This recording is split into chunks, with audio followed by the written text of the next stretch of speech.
If you're thinking about going back to Kindle Unlimited like I did, then you want to learn some of the things that you need to do first.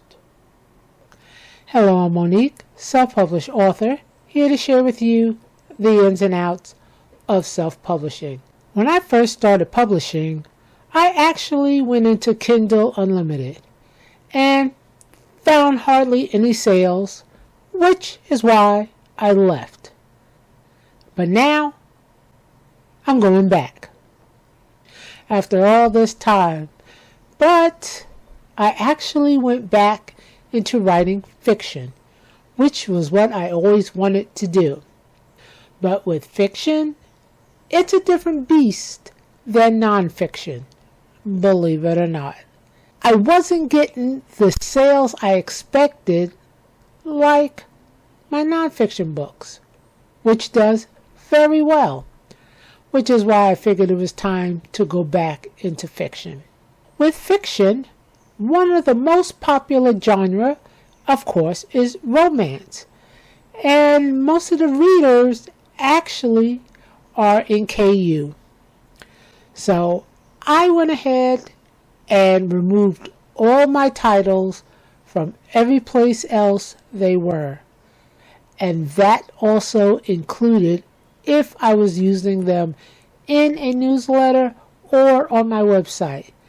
With Kindle Unlimited, the terms are you are exclusive, period, which means your ebook cannot be available anywhere.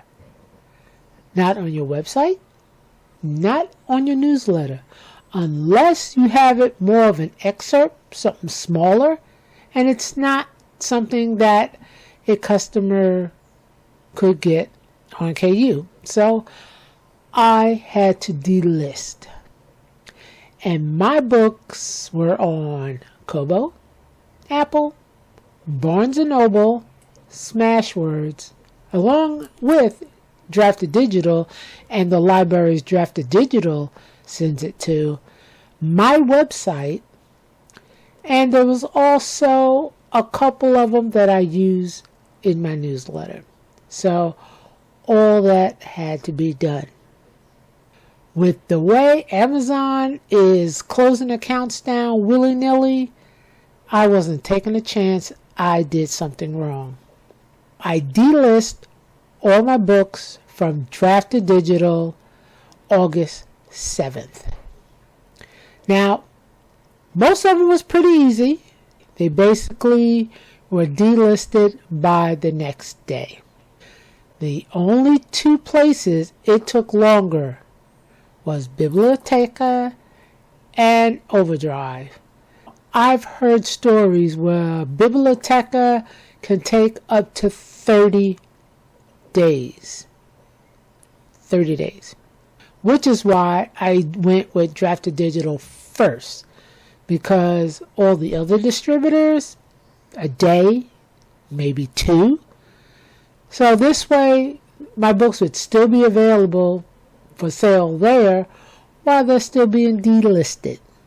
While I thought Biblioteca would take 30 days, it took 7.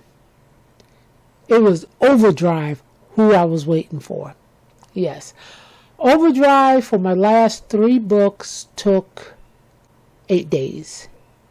So it took a while, but as soon as the books were delisted from Biblioteca, I went ahead and hit Apple, Barnes & Noble, etc., to make sure that my books were no longer available anywhere except Amazon.